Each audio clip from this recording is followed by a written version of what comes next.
Hello everyone.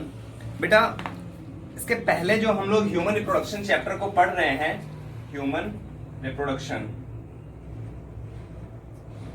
इसके पहले जो बेटा हम देख रहे थे, इसके पहले वाला जो वीडियो लेक्चर था उसी का ये सेकंड पार्ट है। फर्स्ट का ही ये सेकंड पार्ट है, जिसमें हमने देखा था बेटा टेस्टिस को और एक्सटर्नल जेनाइटेलिया को।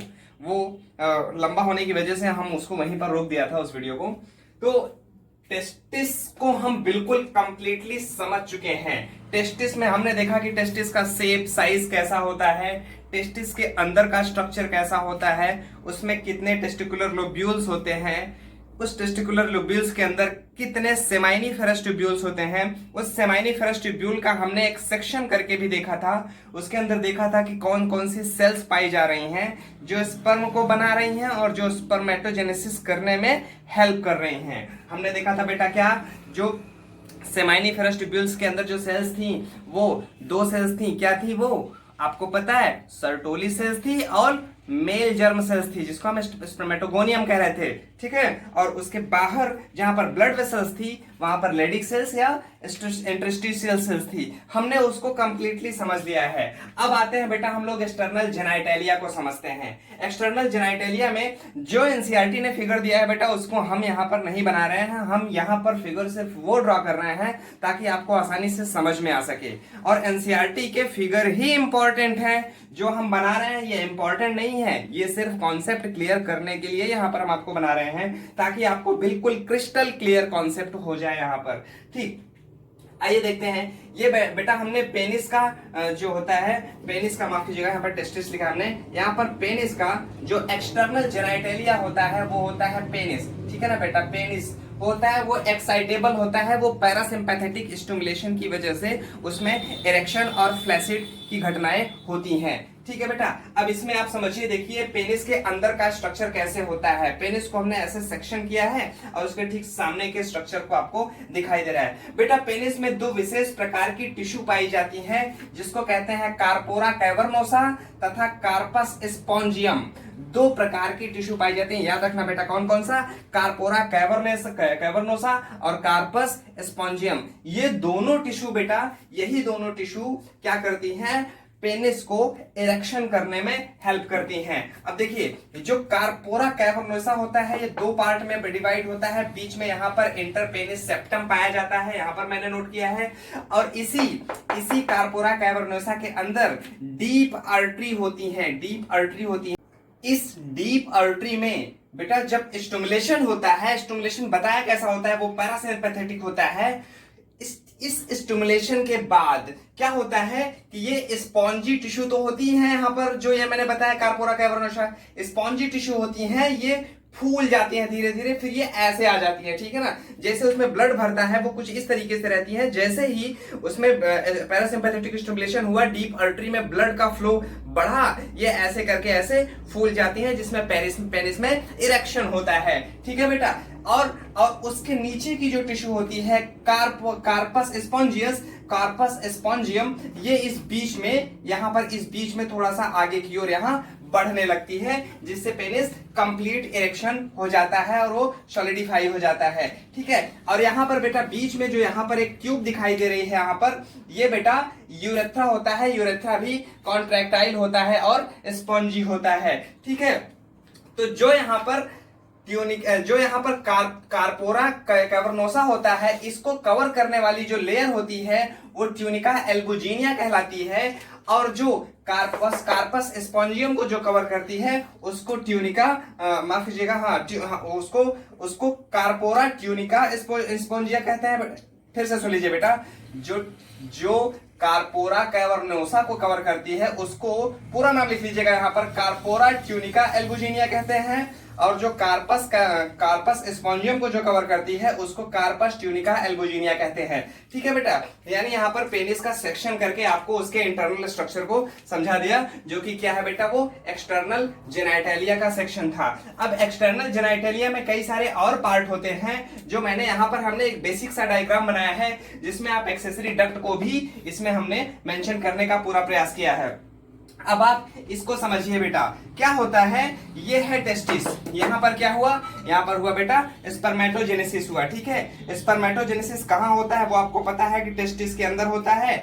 स्पर्मेटोजेनेसिस टेस्टिस के अंदर मौजूद जो जो सेमाइनिफेरस ट्यूब्यूल्स होती हैं, मौजूद होती हैं टेस्टिकुलर लोब्यूल के अंदर, उसके अंदर स्पर्मेटोजेनेसिस हुआ। स्पर्मेटोजेनेसिस होने के बाद वो कहां बढ़ती हैं, रीटी टेस्टिस के अंदर बढ़ती हैं, ठीक है। यहां पर वो आपको इंटरनल स्ट्रक्चर अब नहीं दिखाई देगा।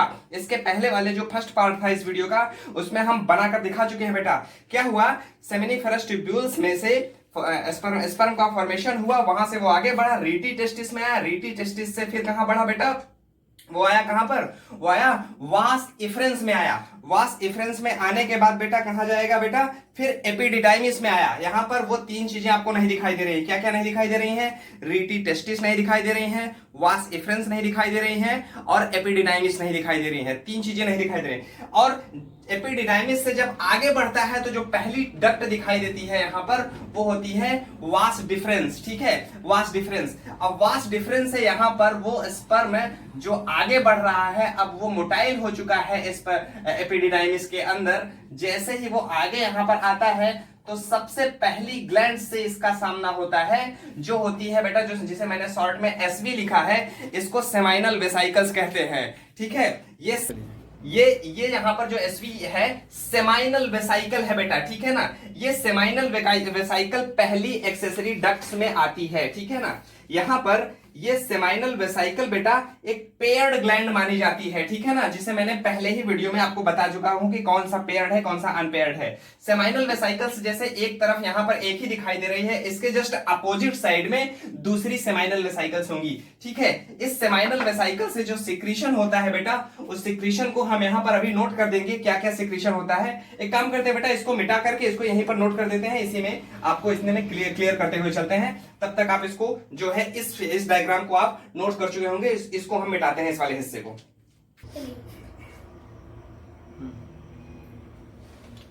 ठीक है बेटा, जैसे हम यहां पर पहुंचे थे, ठीक है, यहां पर पहुंचे थे, यानी कि यहां पर स्पर्म का फॉर्मेशन हो गया और स्पर्म मोटाइल हुआ एपिडिडाइमिस में, फिर वो आगे बढ़ चुका है। जैसे ही वो आगे बढ़ता है, स्पर्म कहां पर आकर के रुकता है बेटा, यहां पर, जो मैंने थोड़ा सा यहां पर डार्क कर दिया है, समझिए। इसको बेटा हम इजैकुलेटरी डक्ट कहते हैं। इसी इजैकुलेटरी डक्ट में स्पर्म आकर के सेमाइनल वेसाइकल के सिक्रीशन से सबसे पहली बार मिलता है।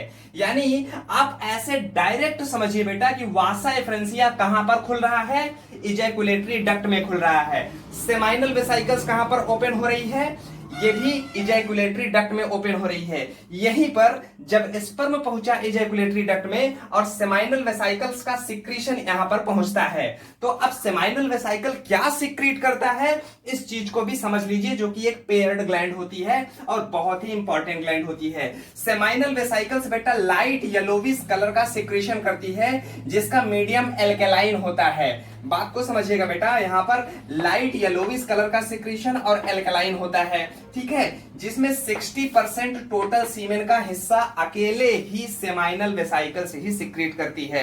अब सीमेन क्या चीज है, सीमेन में सभी ग्लैंड का सिक्रीशन प्लस स्पर्म, ये सारी चीजें मिला करके क्या बनाती हैं, सीमेन बनाती हैं, ठीक है बेटा। तो टोटल सीमेन का हिस्सा यानी 60% हिस्सा अकेले सेमाइनल वेसाइकल से ही कंट्रीब्यूट करता है। इस लाइट येलोविश कलर के सिक्रीशन में क्या क्या मौजूद होता है बेटा, फ्रक्टोज मौजूद होता है। फ्रक्टोज जो कि स्पर्म जो मोटाइल कर रहा होता है, स्पर्म को एनर्जी की रिक्वायरमेंट होती है क्योंकि वो आगे बढ़ रहा होता है, तो इसलिए फ्रक्टोज जो होता है स्पर्म को एटीपी प्रोवाइड करता है। बात समझ में आया बेटा, ये फ्रक्टोज जो मोटाइल स्पर्म होता है उसको एटीपी प्रोवाइड करता है, ठीक है। यहां पर ये आपको क्लियर हुआ फ्रक्टोज का फंक्शन। दूसरा है बेटा प्रोस्टाग्लैंडिन्स, नाम यहां पर मैंने छोटा लिखा है, मैं बोल दे रहा हूं इसलिए नोट भी कर लीजिएगा। प्रोस्टाग्लैंडिन्स, प्रोस्टाग्लैंडिन्स स्पर्म को एक्टिवेट कर देता है कि वो और तेजी के साथ यहां पर माइग्रेट करने लगे, ठीक है। यहां पर वो स्पर्म को और एक्टिवेट कर देता है माइग्रेशन, वो आगे बढ़ने के लिए। यहां पर स्पर्म एक्टिवेट हो गए और दूसरी चीज दूसरी चीज बेटा, ये जब सीमेन के फॉर्म में ये फीमेल वेजाइना के अंदर जब ये इजैकुलेट किया जाता है सीमेन को, तो ये फीमेल वेजाइना को कॉन्ट्रैक्ट करने का भी काम करता है, जिससे कि वो जो सीमेन जा चुका है सर्विक्स में, जो सर्विक्स में जा चुका है वो बाहर ना निकले। ठीक है, अब ये सेमाइनोजेलिन को समझ लीजिए क्या चीज होता है। सेमाइनोजेलिन बेटा, सेमाइनोजेलिन ये जो सीमेन होता है, सीमेन लिक्विड के फॉर्म में होता है। जब ये सर्विक्स के अंदर पहुंच जाता है, तो सर्विक्स के अंदर पहुंचने के बाद बेटा ये सेमाइनोजेलिन सीमेन को कोआगुलेट कर देता है, मतलब कि थोड़ा सा एक थक्का जमाता है। ऐसा नहीं कि बिल्कुल सॉलिडिफाई कर देता है, थोड़ा सा गाढ़ा कर देता है, कोआगुलेट कर देता है, जिससे कि वो वेजाइना से बाहर ना निकल आए, वो अंदर की ओर ही आगे बढ़े, जिससे कि वो धीरे धीरे आगे जाकर के कहां जा सके, वो बेटा सीधे फैलोपियन ट्यूब तक जा सके, जहां फर्टिलाइजेशन पॉसिबल हो सके। ठीक है, ठीक है बेटा, यहां पर सेमाइनोजेलिन आपको क्लियर हो गया। अब सेमाइनोजेलिन के बाद अब आगे जैसे ही यहां पर बढ़ते हैं, तो यहां पर स्पर्म के साथ सबसे पहले क्या मिल गया, सेमाइनल वेसाइकल्स का सिक्रीशन मिल गया, किसमें, इजैकुलेटरी डक्ट में। ठीक है, इजैकुलेटरी डक्ट में मिला। अब इसी इजैकुलेटरी डक्ट में अब दूसरा सिक्रीशन क्या मिलेगा बेटा, दूसरा सिक्रीशन मिलता है बेटा प्रोस्टेट ग्लैंड का। ठीक है, ये प्रोस्टेट ग्लैंड बेटा सिंगल होती है। अब आप कहोगे यहाँ एक दिखाई दे रहा है, यहाँ एक दिखाई दे रहा है, ऐसा नहीं होता है बेटा, वो पीछे की ओर से ऐसे दिखाई देता है, इसलिए आपको यहाँ पर जो ये यूरिनरी ब्लैडर का यहाँ पर जो डक्ट दिखाई दे रहा है, ये इससे आपको ये दो हिस्से में दिखाई दे रहा है, होता एक ही है। ठीक है ना, प्रोस्टेट ग्लैंड अनपेयर्ड होती है, जो कि एनसीईआरटी ने भी साफ साफ लिखा है, ए प्रोस्टेट। ठीक है, इसको देखिए, अब प्रोस्टेट ग्लैंड से क्या सिक्रीट होकर के क्या आ रहा है इसके अंदर, किसके अंदर, इस इजैकुलेटरी डक्ट के अंदर। ठीक है, अब यहां पर प्रोस्टेट ग्लैंड सिक्रीट करता है व्हाइट कलर का सॉल्यूशन, जो कि एल्कलाइन होता है। ये भी एल्कलाइन होता है, ये भी एल्कलाइन होता है। इस प्रोस्टेट ग्लैंड्स में होता है बेटा साइट्रेट होता है, फॉस्फेटेज होता है, प्रोटियोलिटिक एंजाइम्स होते हैं। क्या क्या चीज बेटा, साइट्रेट, फॉस्फेटेज और प्रोटियोलिटिक एंजाइम। प्रोटियोलिटिक एंजाइम जैसे पेप्सिन हो गया, लाइसोजाइम हो गया, इन सब का सिक्रीशन होता है। ये सारे के सारे सिक्रीशन बेटा जो सेमाइनोजेलिन होता है, ये अत्यधिक कोआगुलेट ना कर दे सीमेन को, इससे ये प्रिवेंट करते हैं, ये तीनों चीजें मिलकर के। फिर से एक बार समझ लीजिए, इसका काम होता है सीमेन का कोआगुलेशन करना, अधिक कोआगुलेशन ना कर दे, इस वजह से ये तीनों क्या करते हैं कि कोआगुलेशन को कुछ हद तक रिड्यूस कर देते हैं। यहां पर इन तीनों का फंक्शन याद रखिएगा बेटा। ठीक है, यहां पर इतना क्लियर हुआ। इसी प्रोस्टेट ग्लैंड से जुड़ी हुई कई सारी कहानियां आप लोग सुने होंगे कि जो ओल्डर हो जाते हैं, ठीक, ओल्डर एज प्यूपिल में बेटा क्या होता है कि जनरली देखा होगा कि उनको बार बार यूरिन जाने की प्रॉब्लम होती है। ऐसा इसलिए होता है बेटा क्योंकि ये प्रोस्टेट ग्लैंड यहां पर इतना ज्यादा बढ़ जाता है, बढ़ जाने के बाद इसकी जो यहाँ पर ये ट्यूब ये दिखाई दे रही है, ये थोड़ी सी नैरो हो जाती है। नैरो होने की वजह से यूरिन यहाँ यूरिनरी ब्लैडर से कंटिन्यू पास नहीं हो पाता है, इस वजह से उनको यूरिन का प्रेशर कंटिन्यू बना होता है। तो इसको एक सर्जरी के थ्रू इसको प्रोस्टेट ग्लैंड को निकाल दिया जा सकता है। ठीक है ना, कभी कभार इसमें सिस्ट भी बन जाता है, जो एक कैंसर का भी कारण बनता है। ठीक, ये यहाँ पर ये कॉन्सेप्ट आपको क्लियर हुआ, प्रोस्टेट का सिक्रीशन भी क्लियर हुआ। ठीक है, अब बेटा जो स्पर्म आ रहा था, स्पर्म में सेमाइनल वेसाइकल और प्रोस्टेट का सिक्रीशन मिल गया, कहां पर, इजैकुलेटरी डक्ट में ही सारी चीजें मिल रही हैं, याद रखना। अब इजैकुलेटरी डक्ट में जो एक थर्ड ग्लैंड्स होती हैं, बहुत ही इंपॉर्टेंट ग्लैंड्स होती हैं, वो यहां पर नीचे की ओर हमने दिखाया है, ये भी पेयर्ड होती हैं, किधर होती हैं, किधर होती हैं, वो क्या है, वो बल्बो यूरेथ्रल ग्लैंड्स कहते हैं। यानी इसको हम बल्बो यूरेथ्रल ग्लैंड्स को हम काउपर्स ग्लैंड्स के नाम से भी जानते हैं। ये बल्बो यूरेथ्रल ग्लैंड बेटा क्या सिक्रीट करती है, म्यूकस को सिक्रीट करती है। ठीक है ना, म्यूकस की स्पेलिंग से लिखेगा, म्यूकस को सिक्रीट करती है। म्यूकस एक ल्यूब्रिकेशन का काम करता है, जिससे कि स्पर्म अब जो यहां से अब वो बढ़ेगा। जब स्पर्म यहां से यूरेथ्रा के अंदर आ चुका है, एजैकुलेटरी डक्ट किसमें खुलेगा बेटा? वो आपको पता है कि यूरेथ्रा में खुलता है, ठीक है। एजैकुलेटरी डक्ट यूरेथ्रा में खुलता है। और जो मैंने अभी आपको बताया था बेटा, एक थोड़ा सा मिस्टेक है यहां पर, जो मैंने बताया प्रोस्टेट ग्लैंड होता है, ये प्रोस्टेट ग्लैंड एजैकुलेटरी डक्ट में नहीं खुलता, प्रोस्टेट ग्लैंड भी यूरेथ्रा में ही खुलता है, ठीक है। प्रोस्टेट ग्लैंड यूरेथ्रा में खुला, यहां से अब क्या होगा, सिर्फ 2 ग्लैंड्स ही इजैकुलेटरी डक्ट में खुलती हैं। कौन कौन सी?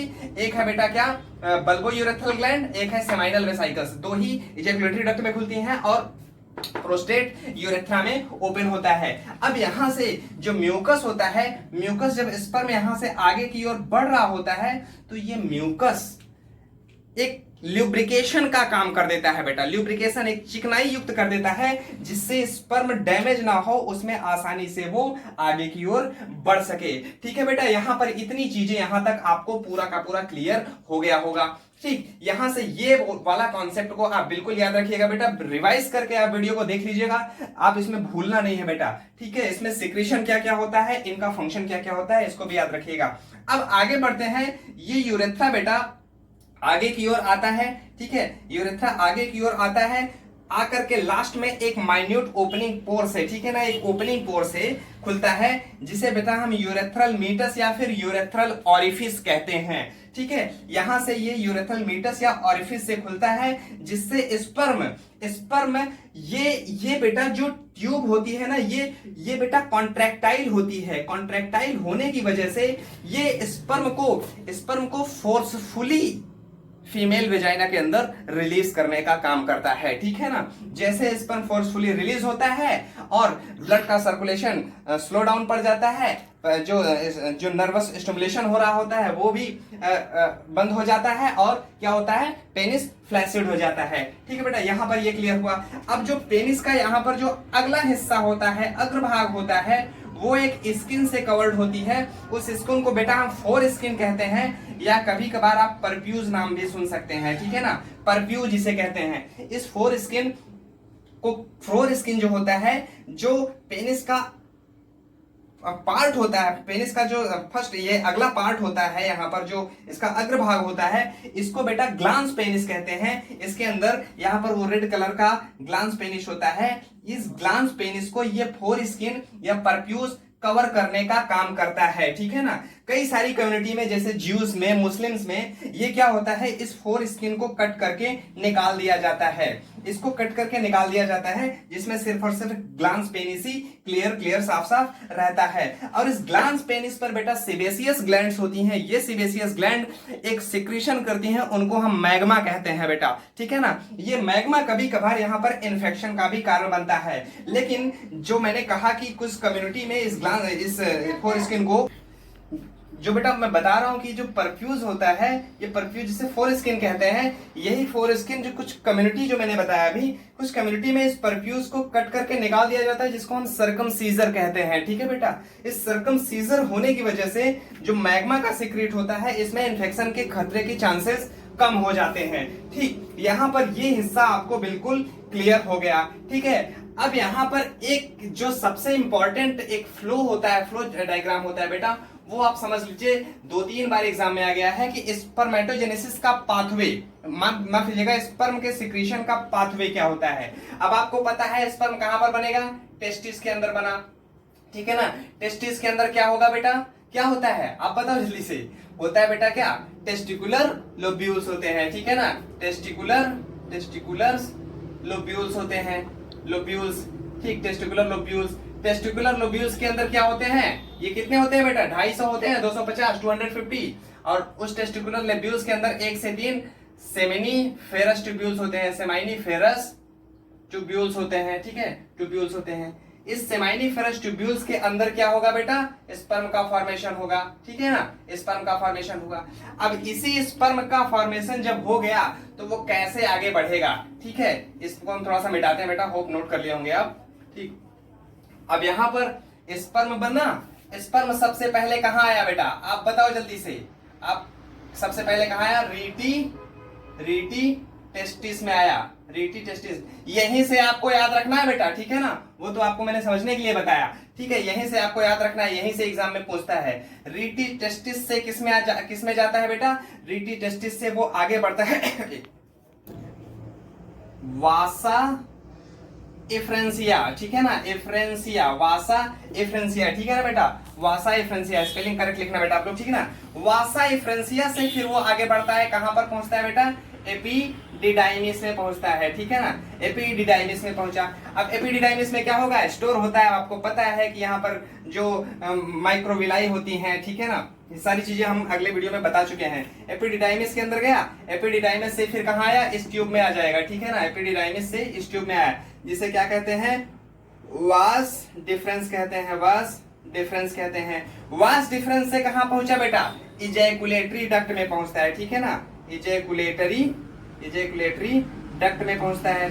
इस इजैकुलेटरी डक्ट में बेटा सिक्रीशन को लेगा, सिक्रीशन को लेने के बाद कहां पहुंचता है बेटा, यूरेथ्रा में पहुंचता है, ठीक है ना, यूरेथ्रा में पहुंचता है। यूरेथ्रा से फिर कहां पहुंचेगा, कहां पास आउट हो जाएगा, कहां से, यूरेथ्रल मीटस से, ठीक है ना, यूरेथ्रल मीटस से कहा, फीमेल वेजाइना के अंदर। यानी कि आपको यहां से लेकर के यहां तक का ये पूरा का पूरा फ्लो चार्ट याद रखिएगा बेटा, बहुत बहुत इंपॉर्टेंट है, कई बार एग्जाम में आ भी चुका है, इसको सफल करके दे देता है, ठीक, याद रखिएगा बेटा, इसको बहुत इंपॉर्टेंट है, ठीक है बेटा। अब यहाँ पर ये सारी चीजें और आपको यहाँ पर सारा का सारा कॉन्सेप्ट आपको क्लियर हो गया होगा। तो और अब जैसे मैं आज बेटा आपको पूरा का पूरा मेल रिप्रोडक्टिव ऑर्गन को यहाँ पर हमने खत्म कर दिया है। मेल रिप्रोडक्टिव ऑर्गन यहाँ से बिल्कुल कंप्लीटली समाप्त होता है। इससे रिलेटेड आप सारे के सारे क्वेश्चंस को सॉल्व कीजिए, एक बार एनसीईआरटी पढ़िए, लेक्चर सुनिए, इसको जो एनसीईआरटी का फिगर है, एक चीज और बेटा लास्ट में आपको चलते चलते बता देता हूँ कि एनसीईआरटी का फिगर बहुत इंपॉर्टेंट है बेटा, ठीक है ना, यानी कि ये वाला मेल में 1, 2 और ये जो सेमाइनल वेसिकल, ये इसका जो सेक्शन दिखाया गया है ये वाला, ये भी बहुत इंपॉर्टेंट है, इसको लेबलिंग याद रखना है। यहाँ पर जो मैंने बनाया था, ये कॉन्सेप्ट क्लियर करने के लिए आपको बनाया था, ये चीजें आपको होप समझ में आ गई होंगी। अब बेटा इसके आगे हम बढ़ेंगे, किसमें, फीमेल रिप्रोडक्टिव सिस्टम में आगे बढ़ते हैं बेटा। तब तक आप पढ़ते रहिए, all the best, thank you.